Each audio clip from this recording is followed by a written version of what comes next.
Bonjour, Karim Medjad, professeur du CNAM. Aujourd'hui, nous allons parler de l'écriture contractuelle, de l'écriture juridique en général, je pense, parce que finalement, qu'il s'agisse d'une loi, qu'il s'agisse d'un contrat, on écrit un peu de la même façon. L'écriture juridique, c'est une écriture qui est assez simple, mais qui présente l'inconvénient d'être contre-intuitive, dans le sens où nous n'avons pas été formés à cela. En particulier, lorsque l'on vous a appris à lire et à écrire, on vous a appris par exemple que ce n'était pas très joli de répéter le même terme lorsqu'il était un peu proche dans une phrase. En matière contractuelle, c'est le contraire. Lorsque vous utilisez un terme pour une notion, vous êtes obligé d'utiliser le même terme lorsque vous parlez de la même notion. Donc, on ne peut pas suggérer les choses dans un contrat, on ne peut pas éviter les répétitions dans un contrat, on ne lit pas entre les lignes lorsque c'est bien fait. Un contrat correctement écrit, c'est un contrat qui est à plat. Et ça, c'est quelque chose qui est assez éloigné de la logique littéraire à laquelle vous avez été formé. C'est pour ça que c'est difficile. Donc c'est difficile parce que c'est contre-intuitif et pas parce que c'est une technique particulière. Un bon contrat doit toujours comporter des définitions et des annexes. Des définitions parce qu'il est important, lorsque l'on utilise un mot, d'être au clair sur la signification du mot en question. Beaucoup de mots ont beaucoup de significations possibles, donc un bon contrat commence toujours par un glossaire dans lequel on définit les termes clés que l'on sera amené à utiliser. Par convention, ces termes s'écrivent avec une majuscule. Donc lorsque vous trouvez un terme avec une majuscule qui se promène au milieu d'une phrase, vous savez que c'est un terme défini, vous avez une difficulté de compréhension, vous retournez à l'article 1, et là vous aurez la liste des termes définis, et vous pourrez clarifier l'ambiguïté en question. Quand c'est bien fait un contrat, c'est toujours quelque chose qui permet d'évoluer sans aucune difficulté, de façon fluide. De plus, lorsque vous définissez des termes, ça vous permet d'avoir à éviter de promener une définition d'un paragraphe à l'autre. Un terme recouvre plusieurs paragraphes, et ce même terme, à chaque fois, renverra à ces plusieurs paragraphes. Ça simplifie considérablement la lecture de votre contrat. La conclusion est très simple, vous ne définirez jamais assez de termes dans un contrat. Plus vous définissez, plus cet investissement s'avérera payant à la lecture. Deuxièmement, à côté des définitions, il y a des dimensions techniques qui ne relèvent pas de la sémantique, mais de la technique proprement dite. Je peux définir ce qu'est tel ou tel produit jusqu'à un certain point. Au-delà de ce point, on rentre dans les caractéristiques techniques du produit, et ces caractéristiques-là ne relèvent plus de la sémantique. Pour cela, il y a non pas des définitions, mais des annexes techniques, qui seront rédigées très souvent par des personnes qui n'ont rien à voir avec le rédacteur principal du contrat, que sera le juriste. Donc, ça ne me choque pas, moi, d'avoir une partie du contrat que je suis amené à rédiger, qui soit sous le contrôle de quelqu'un d'autre, dès lors que je m'occupe de la partie la plus importante, c'est-à-dire de m'assurer, d'une part, qu'en cas de contradiction, une version prévaudra sur l'autre, et d'autre part, que ces annexes sont correctement intégrées au contrat. On aura l'occasion de revenir sur ces points-là. Concrètement, en matière contractuelle et en matière d'écriture juridique en général, il y a deux enjeux clés qui sont connexes, mais ne se superposent pas totalement. Le premier, c'est la complétude. Est-ce que je couvre bien tout? Et le deuxième, c'est le silence. Quelles sont ses implications? Alors, je vais être amené à vous montrer les deux, l'un après l'autre, pour que vous voyez que ce n'est pas tout à fait la même chose. Pour illustrer la question de la complétude, on va se tourner vers un grand classique de l'écriture juridique. Ce sont les fameuses 3 lois de la robotique d'Isaac Asimov. Dans cet ouvrage fameux qui s'appelle Cercle vicieux, qui a été écrit en 1942, Isaac Asimov a été amené à définir 3 lois très précises sur la façon dont le robot devait se positionner à l'égard de la société. Alors, la première loi, c'est qu'un robot ne peut porter atteinte à un être humain. La deuxième loi, c'est qu'un robot doit toujours obéir. Et la troisième loi, qui quelque part verrouille les risques de contradiction entre les deux premières, c'est un robot doit toujours protéger son existence, pour autant qu'il ne remette pas en question l'existence des humains. Donc, le robot ne doit pas porter un être humain.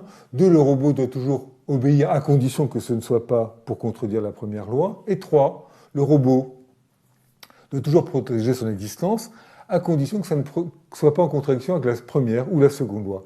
Cette façon de verrouiller l'ensemble du dispositif a été très célèbre en fait, et a beaucoup plu parce qu'il y a une forme de perfection dans cette cage dans laquelle Asimov a mis le robot et son positionnement par rapport à la société des hommes.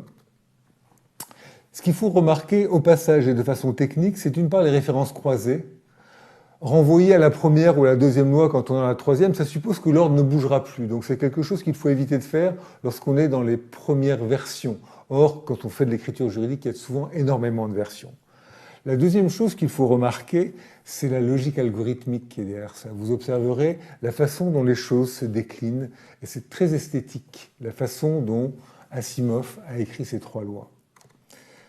Alors, quelles sont les limites des trois lois? Eh bien, elles ne couvrent pas tout. C'est un problème de complétude. Si vous les relisez bien, alors relisez bien, vous verrez qu'il y a un petit problème. Et ce problème, c'est une hypothèse que Asimov a oublié de prendre en compte. C'est l'hypothèse des humains qui portent atteinte à d'autres êtres humains. Que doit faire le robot dans ces conditions? Est-ce qu'il doit rester neutre? Est-ce qu'il doit intervenir? Intervenir comment? Et ce qui est posé en filigrane, c'était la question de l'humain qui porte atteinte à l'humanité, du fou qui veut porter atteinte à l'humanité. Le robot a-t-il, dans ce contexte-là, l'obligation de neutraliser, y compris donc de tuer, l'humain en question? Cette question très ambiguë, et qui est la question philosophique de fond, du robot face à l'humanité, eh bien, Asimov a fait en sorte que ce soit un robot qui la pose. Et ce robot a été amené à inventer une loi qu'on a appelée la zéroième loi, d'accord? Et cette loi dit ceci: un robot ne peut porter atteinte à l'humanité, ni restant passif, l'humanité exposée au danger. Cela veut dire que comme les lois précédentes faisaient référence les unes aux autres, il a fallu les amender. Et donc maintenant, la première loi, qui est celle qui passe en second, est une loi qui a été amendée en conséquence. Un robot ne peut porter atteinte à un être humain, ni restant passif, laisser un être humain exposé au danger, sauf quand cela s'oppose à la précédente loi, la fameuse loi 0. Donc, vous avez une vraie hiérarchie, cette fois-ci, qui a été introduite de façon plus complète, puisque le robot passe derrière l'homme, mais l'homme passe lui-même derrière l'humanité. La seconde limite des lois d'Asimov, c'est leur portée parce que, en réalité, au-delà de la question du champ qu'elle couvre, il y a une question de compréhension de certains termes, donc une question de définition, ce qui nous ramène au point que je soulevais en introduction. Qu'est-ce qu'un robot? C'est-à-dire, quid d'un robot conçu avec de l'ADN humain, les fameux réplicants pour les amateurs de cinéma? Est-ce qu'un réplicant est plutôt un humain, plutôt un robot? Quelle est la part de mécanique et la part de biologique qui fait qu'on bascule d'un côté ou de l'autre? C'est une question à laquelle Asimov n'a pas répondu, parce que la question du biologique des robots ne se posait pas en 1942. La deuxième question, c'est qu'est-ce qu'un robot, y compris d'un point de vue mécanique? Ces lois s'adressent aux robots, donc c'est aux robots de les appliquer.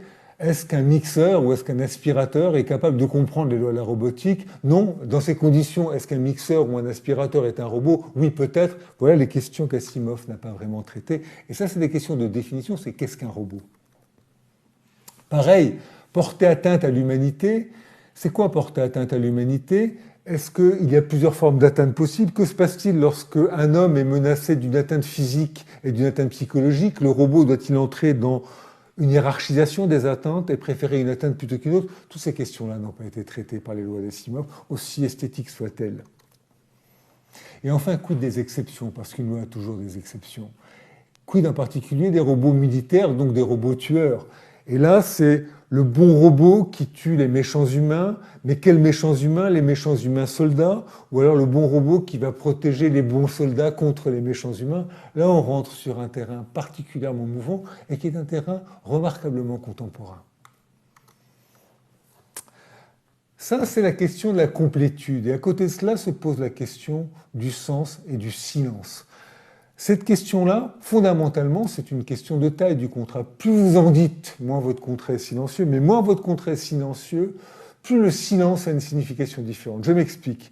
Si vous vous rappelez, un contrat, c'est une arborescence, vous pouvez décider quand vous les arrêtez. C'est-à-dire, vous pouvez dire, voilà ce que je veux, et si, et si, et si, vous pouvez aller très loin. Donc, vous pouvez dire, finalement, mon arborescence contractuelle, je l'arrête assez tôt, je l'arrête là. Si je l'arrête là, eh bien, ça veut dire que mon contrat, il sera là. Mon contrat là, c'est-à-dire un contrat très fin, c'est un contrat qui potentiellement va assez loin. C'est un contrat qui potentiellement couvre beaucoup de choses, puisque ce qui n'est pas dit dans mon contrat est potentiellement dedans. C'est ça que signifie un contrat fin. Moins j'en dis, plus je signale que ce que je n'ai pas dit est peut-être partie de notre accord. Inversement, plus j'en dis, c'est-à-dire si je vais jusque-là, d'accord, et plus je signale le fait que notre contrat, en réalité, c'est tout cela. Et si notre contrat, c'est tout cela, eh bien, il s'arrête là, le contrat. Et donc, notre contrat, potentiellement, est beaucoup moins large quand il est très épais que quand il est fin, puisque plus j'en dis, plus ce que je ne dis pas est implicitement exclu du contrat. En d'autres termes, plus mon contrat est épais, plus mon silence est dehors, plus mon contrat est fin, plus mon silence fait implicitement partie intégrante de mon contrat. Et cette question-là est une question absolument centrale. Il n'y a pas de bon ou de mauvais contrat, épais ou fin, il y a simplement une compréhension que l'on doit avoir du jeu que l'on joue. Quand on écrit beaucoup, cela veut dire que l'oubli peut coûter très cher.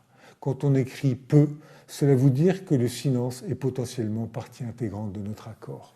Je vous remercie.